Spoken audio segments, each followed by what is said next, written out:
কোরআনে ঘোষণা দিয়েছেন, আমি যদি বিশেষ করে খাস করে যদি আমি মুমিনদের উপরে করুণা না করতাম, আমি যদি মুমিনদের উপরে খাস একটা রহমত বর্ষণ না করতাম, তাহলে আমি কি বর্ষণ করেছি? আমি রহমত বর্ষণ করেছি। ওই আল্লিমুহুমুল কিতাব ওয়াল হিকমা, আমি তাদেরই মধ্যে থেকে সেইখান থেকে সেই রকমই সেই ভাষাতেই 1,24,000 পয়গম্বর মতান্তরে 2,24,000 পয়গম্বর আল্লাহ তাআলা দুনিয়াতে পাঠিয়েছিলেন। যে যে কওমের মধ্যে যে ভাষাতে, সেই ভাষাতেই আল্লাহ তাআলা নবী পাঠিয়েছিলেন। তাদের কাজ ছিল কি? ওয়া ইউআল্লিমুহুমুল কিতাব ওয়াল হিকমা, আর তারা কিতাবের কি শিক্ষা দেবে, কোরআনের শিক্ষা দেবে, আর হিকমতের শিক্ষা দেবে। আর মানুষের কাছে তাজকিয়া করবে, মানুষের কাছে নসিহত করবে। এইবার আমি ধরে নেন বাংলা ভাষায় কথা বলছি, তাই না? এখানকার মানুষ বাংলা। এবার এখানে বাংলায় না বলে যদি আমি ইংরেজিতে একবার অনার্গল ঝাড়া চলে যায়, তাহলে আপনারা কিছুই বুঝতে পারলেন না, তাহলে কোনো লাভ হলো? পাণ্ডিত্য প্রকাশ করা হলো, লাভ হলো? কোনো লাভ হলো? মনে করেন আরবিতে ধর ধর ধর ধর করে বলে গেলাম, লাভ হলো? আপনারা আমি কিছুই বুঝলেন না। কেন? আমার আরবির পাণ্ডিত্য প্রকাশ করা হলো। কেন? তো আল্লাহ রাব্বুল ইজ্জাত নবীদেরকে পাঠিয়েছিলেন যে ভাষায়, যে কলে ভাষা, সেইখানকারই সেই ভাষাতেই আল্লাহ পাঠিয়েছিলেন। একমাত্র নবী পাক সাল্লাল্লাহু আলাইহি সাল্লাম খালি ডিসগারেন্স, নবী পাক সাল্লাল্লাহু আলাইহি সাল্লামকে আরবি ভাষাতেই পাঠিয়েছেন। কোথায়?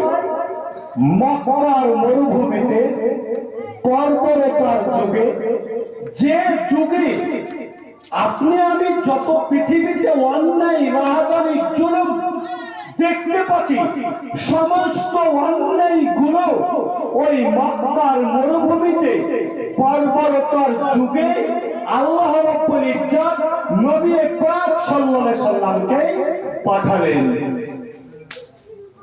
তাই আল্লাহ সূরা আপনার ইউসুফের মধ্যে বলেছেন, আল্লাহ রাব্বুল ইজ্জাত বলেছেন, নাহনু নাকুসসু আলাইকা আহসানাল কসাসি বিমা আওহাইনা ইলাইকা হাদাল কুরআন ওয়া ইন কুনতা মিন ক্বাবলিহি লামিনাল গাফিলিন। আল্লাহ রাব্বুল ইজ্জাত তিনি নবী পাক সাল্লাল্লাহু আলাইহি সাল্লামকে মক্কার মরুভূমিতে আরবি করার জবানে নবী পাক সাল্লাল্লাহু আলাইহি সাল্লাম রাহমাতাল লিল আলামিনকে পাঠালেন আরবি জবানে। তিনাকে কেন আরবি জবানে পাঠানো হলো? তার কারণ লেখেছে তিনটা, উল্লেখ তিনটা কারণ। এক নম্বর হচ্ছে কিয়ামতের ময়দানে যে ভাষাটা হবে, সেই ভাষাটা হবে আপনার আরবি, আর আরবের ভাষা হচ্ছে আরবি, আর কোরআনের ভাষাটাও হচ্ছে আপনার আরবি। তাই নবী পাক সাল্লাল্লাহু আলাইহি সাল্লামকে মানে কোরআনের ভাষা দিয়ে তিনটা কারণে নবী পাক সাল্লাল্লাহু আলাইহি সাল্লামকে আরবি জবানে পাঠিয়েছেন। তাই তেরা নবী পাক সাল্লাল্লাহু আলাইহি সাল্লাম সম্পর্কে কোরআনে সার্টিফাই করে দিয়েছেন, ওয়ামা আরসালনাকা ইল্লা রাহমাতাল লিল আলামিন। নবী পাক সাল্লাল্লাহু আলাইহি সাল্লামকে তিনি রহমতের ছায়াস্বরূপ ভান্ডার করে তিনি পাঠিয়েছিলেন। সেই নবীর চরিত্র আমি যদি একটু তুলে ধরব, সামান্য অল্প লম্বা বিস্তারিত ঘটনা সংক্ষিপ্ত ভাবে তুলে ধরব। নবী পাক সাল্লাল্লাহু আলাইহি সাল্লাম মোট 63 বছরে ইন্তেকাল করেছেন। তিনি মক্কায় ছিলেন 13 বছর, মদিনায় ছিল মানে 10 বছর, আর মক্কায় তিনি 13 তিনি টোটাল 23, আর তিনি 40 বছরের নবুয়ত তিনি পেয়েছেন। দিয়া মোট 63 বছরে যখন নবী পাক সাল্লাল্লাহু আলাইহি সাল্লামের যদি আমি ওই পিছনে দিকে যদি যাই, তাই নবী পাক সাল্লাল্লাহু আলাইহি সাল্লামের কোন দিকটা বর্ণনা করব, এ যদি আপনার যদি বর্ণনা দেওয়া হয় তাহলে ঘন্টার ঘন্টা কয়েকদিন চলে যাবে। নবী পাক সাল্লাল্লাহু আলাইহি সাল্লামের যে জীবন বৃত্তান্ত, এটা পূর্ণাঙ্গ কোরআনটাই হচ্ছে নবী পাক সাল্লাল্লাহু আলাইহি সাল্লামের জীবন বৃত্তা। তাই আল্লাহ কোরআনে আল্লাহ অন্য আয়াতে বলে দিয়েছেন, আম্মা আতাকুমুর রাসূল ফাখুযুহু ওয়া মা নাহাকুম আনহু ফান্তাহু। আল্লাহ নবী সাল্লাল্লাহু আলাইহি সাল্লাম বললেন, আল্লাহ বলে দিলেন, যদি তোমরা নবী পাক সাল্লাল্লাহু আলাইহি সাল্লামকে যদি চাও, তাহলে তো নবী পাক সাল্লাল্লাহু আলাইহি সাল্লাম যেটা এনে দিয়েছেন, তোমাদেরকে দিয়েছেন, ফাখুযুহু, তাহলে সেটাকে তোমরা গ্রহণ করে নাও। আর ওয়া মা নাহাকুম আনহু ফান্তাহু, আর নবী পাক সাল্লাল্লাহু আলাইহি সাল্লাম যে তিনি যা কিছু দিয়ে নিষিদ্ধ করেছেন, তাই থেকে তোমরা রুখে যাও। তাহলে আল্লাহ নবী সাল্লাল্লাহু আলাইহি সাল্লাম যেটা দিয়েছেন, আপনারা আমার জন্য এনেছেন, এটা গ্রহণ করা। আর নবী পাক সাল্লাল্লাহু আলাইহি সাল্লাম যেটা মানা করেছেন, তাই থেকে আপনার আমার রুখে যাওয়া, এটা হচ্ছে মুমিনের কাজ।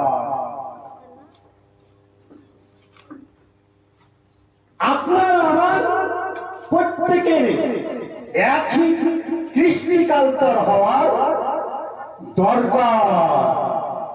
আল্লাহ রাব্বুল ইজ্জত তাই আপনার আমার জন্য পূর্ণাঙ্গ 23 বছরের মানে পূর্ণাঙ্গ 30 পারার কোরআনটাই হচ্ছে নবী পাক সাল্লাল্লাহু আলাইহি সাল্লামের জীবন বৃত্তান্ত।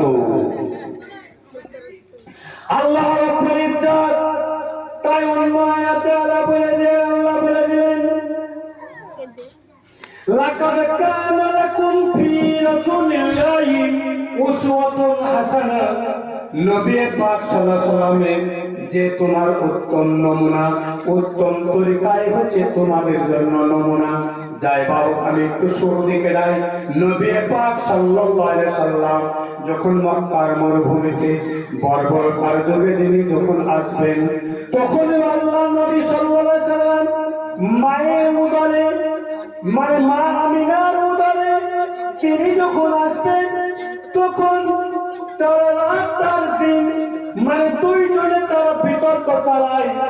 তারা বলে, রাত্রি বলছে আমার বুকে নবী পাক সাল্লাল্লাহু আলাইহি সাল্লামের জন্ম, আর দিন বলছে আমার বুকে জন্ম হোক, আমার বুকে জন্ম হোক দিন বলছে, আর রাত বলছে না আমার বুকে জন্ম হোক।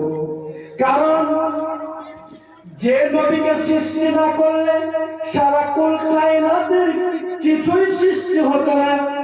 একমাত্র নবী পাক সাল্লাল্লাহু আলাইহি সাল্লামের সম্মানের জন্য সমস্ত কিছু আপনার বন্ধন, আপনার নবীর খাতিরে সব কিছু আপনার তৈরি। তার সেই নবী যখন আগমন করবেন, উভয়ে বিতর্ক করল। আল্লাহ রাব্বুল ইজ্জত বলে দিলেন, বান্দা কারো বিতর্ক করার কোনো দরকার নাই। রাত্রি বলে, ওরে রাত্রি তোর কোনো বিতর্ক করতে হবে না, দিন তোরেও বিতর্ক করতে হবে না। তাই কিতাবের মধ্যে লিখেছে, হাদিসের মধ্যে আপনার কিতাবে লিখেছে যে নবী পাক সাল্লাল্লাহু আলাইহি সাল্লামের জন্ম বৃত্তান্ত বেশিরভাগ রাজে কওল বুশমুফুস সিরিনদের মত 12 রবিউল আউয়াল সোমবারের দিন শবে সাদিকের টাইমে নবী পাক সাল্লাল্লাহু আলাইহি সাল্লামের আগমন। আমার কিতাবে লিখেছে, কেউ বলেছেন 9 তারিখে আবার নবী পাক সাল্লাল্লাহু আলাইহি সাল্লামের জন্ম, আবার কোন কিতাবে লিখেছে না নবী পাক সাল্লাল্লাহু আলাইহি সাল্লামের 10 তারিখে জন্ম। যাই হোক, মুফাসসিরিন কেরামদের একমত মানে মতবিদ একতলাফ। তা যাই হোক, আমরা যেটাকে প্রাধান্য দিই, যদি 12 রবিউল আউয়াল শবে সাদেকের যদি সোমবারের দিন সাদিকের টাইমে নবী পাক সাল্লাল্লাহু আলাইহি সাল্লাম যদি জন্ম হয়ে থাকেন, আবার নবী পাক সাল্লাল্লাহু আলাইহি সাল্লামের আবার ওই 12 রবিউল আউয়ালে আবার সোমবারের দিনই আবার তিনি ইন্তেকাল যখন হয়ে যায়, আলী রাদিয়াল্লাহু আবু বকর সিদ্দিক রাদিয়াল্লাহু তাআলা আনহুর কাছে যখন খবর পৌঁছায় যে নবীর ইন্তেকাল হয়ে যায়, এদিকে আবু বকর বেহুশ হয়ে পড়ে যায়। উমর ফারুক রাদিয়াল্লাহু তাআলা আনহু ঘোষণা দিলেন, যে ব্যক্তি ঘোষণা দিবে নবী ইন্তেকাল করেছে তার গর্দানটাকে আমি তুলে দেব।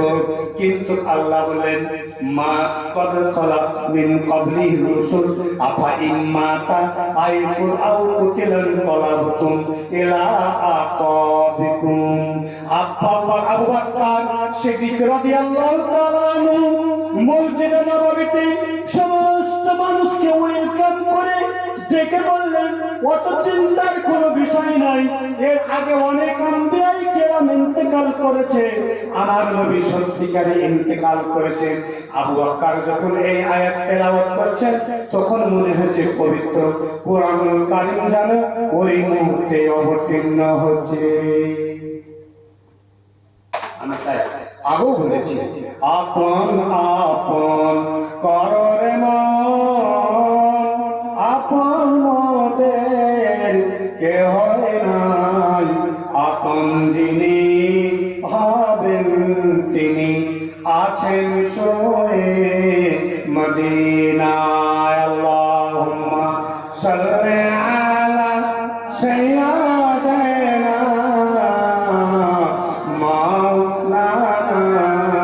মুহাম্মদ ওয়া আলা আলি সাইয়্যিদিনা মাওলানা মুহাম্মদ।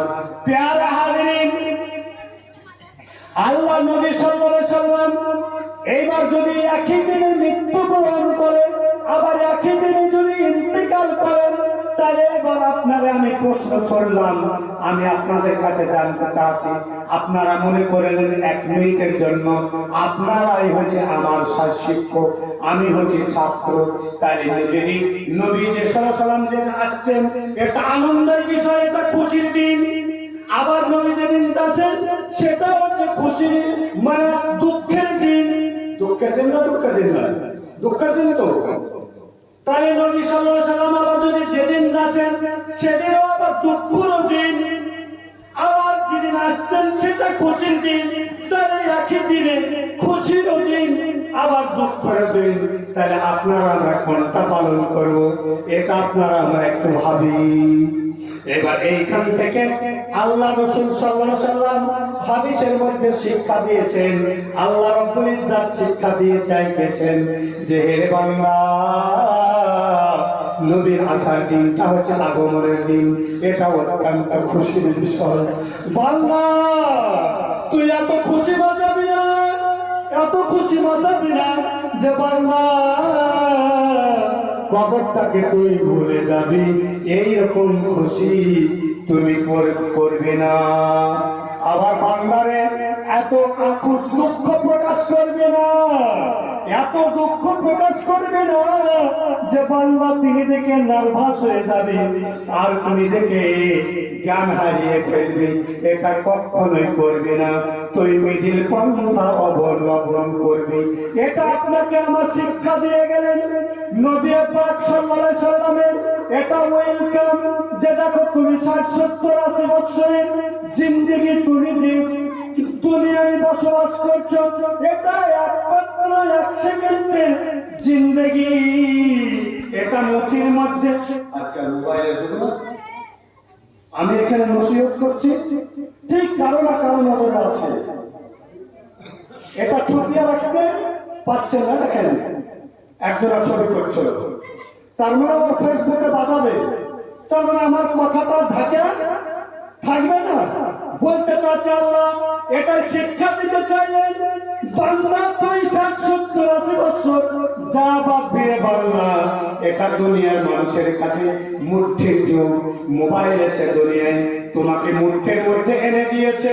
তাই আমি রব্বুল আলামিন সারা কুল কায়নাতের মালিক, আমারও কাছে তোর মুঠির মতো। তাই আমি শিক্ষা দিয়েছি যে এত দুঃখ প্রকাশ করবি না, আবার এত আনন্দ করবি না। কিন্তু 60-70-80 বছর যা বাড়বি, শেষ রেজাল্ট হবে তোর কবর। এটাই তোকে 3 কথা বলবে, মিনহা খলাকনাকুম ওয়া ফিহা নুঈদুকুম ওয়া মিনহা নুখরিজুকুম তারাতান উখরা।